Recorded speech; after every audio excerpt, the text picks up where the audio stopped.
تو بھائی یہ سوچ آپ کے اندر یہود نے پیدا کی. یہود کی یہ سب سے پہلے سوچ تھی کہ عورت منحوس ہے، وہ مسجد میں قدم نہیں رکھ سکتی. جب اللہ تعالیٰ نے ان کی یہ سوچ کو توڑا، یہ قرآن میں ذکر ہے، سورہ آل عمران پڑھیے.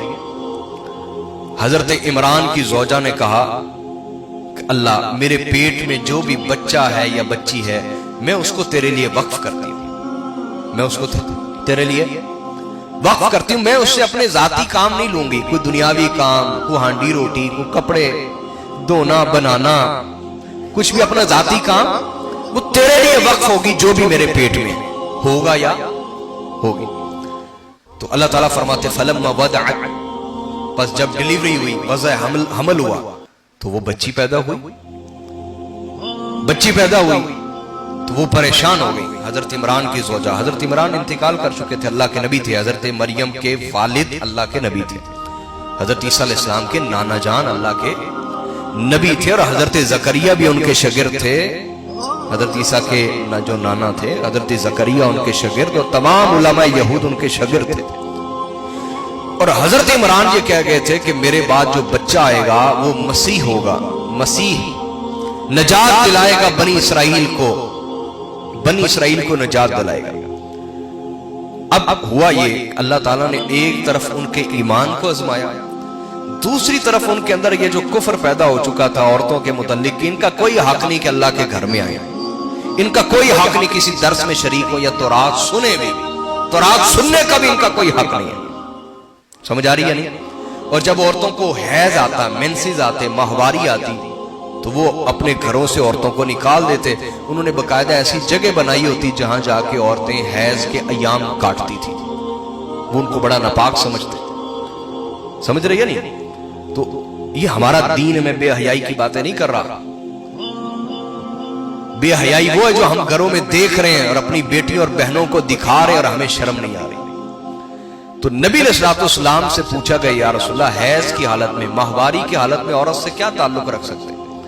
حضور نے فرمایا یہودی جو تھے وہ ان کو اپنے گھروں سے نکال دیتے تھے حیض جب آتا تھا، اور عیسائی جو تھے وہ ان سے جماع کرتے تھے، قربت کرتے تھے، انٹرکورس کرتے تھے. عورت کو تکلیف ہوتی تھی اور ان کی وہ ایک وحشت پوری ہوتی تھی اس سے، جیسے کسی کا زخم رگڑ دیا جائے، مسل دیا جائے. تو حضور نے فرمایا ہمارا جو دین ہے، جو ہماری شریعت ہے، وہ عین فطرت کے مطابق ہے. تم اپنی عورتوں کو نہ گھروں سے نکالو، نہ ان کے برتن علیحدہ کرو، نہ ان کے کھانے کے برتن علیحدہ کرو، نہ پینے کے برتن علیحدہ کرو، نہ ان سے بستر جدا کرو. فرمایا صرف جماع چھوڑ دو، باقی ہر عمل اپنی بیوی کے ساتھ رکھ سکتے ہو، قربت نہیں کر سکتے، جماع. تو آقا علیہ الصلوۃ والسلام نے فرمایا باقی ان کو گھروں میں رکھو، اپنے بستر پہ اپنے ساتھ سلاؤ، انہیں منحوس نہ سمجھو. سمجھ آئی یا نہیں آئی؟ بولی ہے. تو یہ یہود نے ایک سوچ بنائی ہوئی تھی. اللہ تعالیٰ نے دونوں سوچیں ان کی توڑنا چاہیے. حضرت عمران نے کہا ہوا تھا میرے بعد جو بچہ آئے گا وہ مسیح ہوگا. پیدا ہوئی بچی حضرت مریم علیہ السلام. انہوں نے کہا دیکھو ساری عمر ہم اس سے پڑھتے رہے، علماء یہود نے کہا ہم اس کو نبی سمجھتے رہے، ہمارے ساتھ جھوٹ بول گیا. اللہ کی آزمائش کسی بھی طریقے سے ہو سکتی، یاد رکھے کہ اللہ نے ڈائریکٹ بیٹا نہیں دیا بلکہ انتہائی پاکیزہ بیٹی دی، اور اس پاکیزہ بیٹی سے اللہ نے اپنے روح حضرت عیسیٰ کو پیدا کیا. آزمانا چاہا نا قوم کو. حضرت موسیٰ علیہ السلام نے کہا قرآن میں ہے میں 30 راتوں کے لیے کوہ طور پہ جا رہا ہوں. انہوں نے کہا ٹھیک ہے ہمیں انتظار رہے گا. جب 30 راتیں وہاں گزری اللہ نے فرمایا موسیٰ کہاں جا رہے ہیں؟ 10 راتیں اور میرے پاس رک جائیں نا. اب قوم کو کہہ کے آئے تھے 30 راتوں بعد آؤں گا. قوم کی آزمائش اللہ نے کرنی چاہیے. اب جب 2-4 راتیں نہ آئے ان کی قوم نے کہا دیکھا یہ نبی ہوتا تو جھوٹ بولتا، معاذ اللہ. ہمیں کہہ کے گیا موسیٰ کے 30 راتوں بعد آؤں گا، آج 4-5 راتیں اوپر بھی ہو چکی ہیں. وہ سامری کے پیچھے چل پڑے اور حضرت ہارون کو چھوڑ دیا اور بچڑے کو پوجنے لگے. اللہ کی آزمائش کسی بھی صورت میں ہو سکتی، یاد رکھو. میری بات سمجھے کہ نہیں سمجھے؟ خصوصاً کسی درویش اللہ والے کے ساتھ بندہ جڑا ہو تو محتاط رہے، اس کو کسی بھی طریقے سے آزمایا جا سکتا. سمجھے کہ نہیں سمجھے؟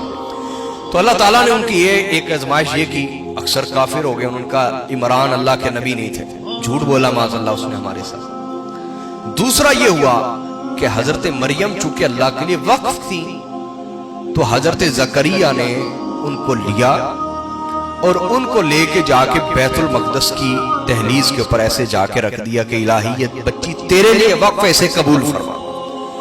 2-4 دن کی بیٹی ہے, 2-4 دن کی بچی جیسے مسجد میں جا کے حضرت زکریا نے رکھی تو چونکہ باقی علماء یہود بھی حضرت زکریا کے ساتھ پڑھتے رہے, کلاس فیلو تھے, اللہ نے ان کو نبی بنا دیا, ان کو نبوت کے لیے نہ چنا, وہ کلاس فیلو تھے, برابر کے لوگ تھے, اور برابر کے لوگوں میں اکثر حسد پیدا ہو جاتا ہے.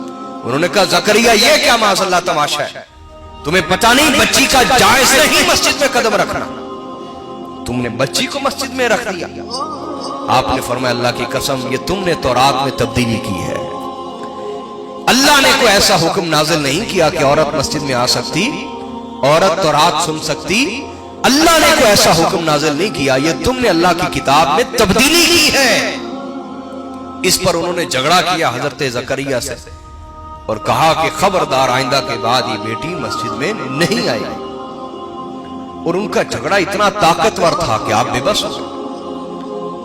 پس جب 5 سال کی ہوئی حضرت مریم تو حضرت زکریا علیہ السلام نے, چونکہ بڑائی بھی تھے, کارپینٹر تھے, لکڑی کا فرنیچر بناتے تھے حضرت زکریا, تو حضرت مریم کو مسجد کے کونے میں جو مسجد کے حدود سے باہر جگہ تھی نا وہاں پہ آپ نے حجرہ بنا دیا لکڑی کا کہ بیٹے یہاں رہ کے عبادت کرنا, چونکہ تو اللہ کے لیے وقف ہے, تیری ماں نے منت مانی ہے. اور یہ جو بنی اسرائیل کے مولوی ہیں یہ بھی بڑے تگڑے ہیں, یہ بدتمیزی اور بدماشی پہ اتر آتے ہیں, جو فتویٰ دیتے ہیں اس پہ بدماشی کرتے ہیں کہ یہی حق ہے, اس کے سوا حق ہے ہی نہیں. آج بھی بہت سارے علماء سو کا یہی مزاج ہے, جو وہ فتویٰ دے وہ اس پہ بدماشی پہ اتر آتے ہیں, کہتے ہیں یہی حق ہے, اس کے سوا کچھ نہیں. تو حضرت زکریا نے انہیں مسجد سے باہر ایک بنا دیا, حجرہ بنا دیا, جس کا دروازہ مسجد میں کھلتا تھا, جس کا دروازہ. اب اللہ نے اور آزمانا چاہا, اللہ تعالیٰ نے وحی نازل کی حضرت مریم پر. جو غیر نبی پر وحی ہوتی وہ الہام ہوتا ہے, یہ جو ولیوں کا الہام نہیں مانتے, قرآن کا انکار تو نہ کرو. بار بار قرآن میں آیا حضرت مریم کی طرف اللہ کا پیغام آیا, وہ پیغام کیا تھا؟ حضرت مریم نبیہ تو نہیں تھی, ولیہ تھی, وہ الہام تھا. وہ کیا تھا؟ اب الہام کے اپنے درجے ہوتے ہیں. عام بندے کا الہام کمزور بھی ہو سکتا ہے, اس میں شیطان بھی داخل ہو سکتا ہے, اس میں وسوسہ بھی آ سکتا ہے, لیکن جتنا کوئی طاقتور عبادت میں, زہد میں, تقوی میں, عبادت میں, پرہیزگاری میں ہوتا جاتا ہے, اس کا الہام بھی اتنا زیادہ یقینی ہوتا چلا جاتا ہے. تو اللہ تعالیٰ نے حضرت مریم کی طرف پیغام بھیجا حضرت جبرائیل کے ذریعے کہ وَرْكَعِي مَعَ الرَّاكِعِينَ, کہ یہ جو اللہ کی عبادت کرتے ہوئے رکوع کر رہے ہیں نا, رکوع میں جا کے وہ تورات پڑھتے تھے, قیام اور رکوع میں, رکوع میں قیام تورات پڑھ رہے ہیں. اے مریم تو بھی ان کے ساتھ باجماعت شامل ہو جا عبادت میں. یہ جو باجماعت عبادت کا کانسیپٹ ہے, تصور ہے, یہ حضرت مریم سے شروع ہوا ہے. اور شاہ پریو ایڈا بڑا نقطہ ضائع کر دیتا ہے. آپ کہتے ہیں عورت کا حق ہی نہیں جماعت میں شریک ہونا, ارے باجماعت عبادت کا تصور ہی ایک عورت سے شروع ہوا ہے. سمجھ آئی کہ نہیں آئی؟ آپ عورتوں کو شریک نہیں کرنا چاہ رہے نا عبادت میں, باقی وہ خرابیوں میں شریک ہے, ڈراموں میں شریک ہے, فحاشی میں شریک ہے, عیاشی میں شریک ہے, بربادی میں شریک ہے, لڑائی میں بھی شریک ہے, عبادت میں شریک نہیں ہو سکتی. بھئی اجتماعی عبادت کا جو پہلا حکم ہے, اجتماعی عبادت اور مل کے عبادت کرنا اور جماعت کی صورت میں عبادت کرنا, یہ تو شروع ہی ایک عورت سے ہو رہا ہے.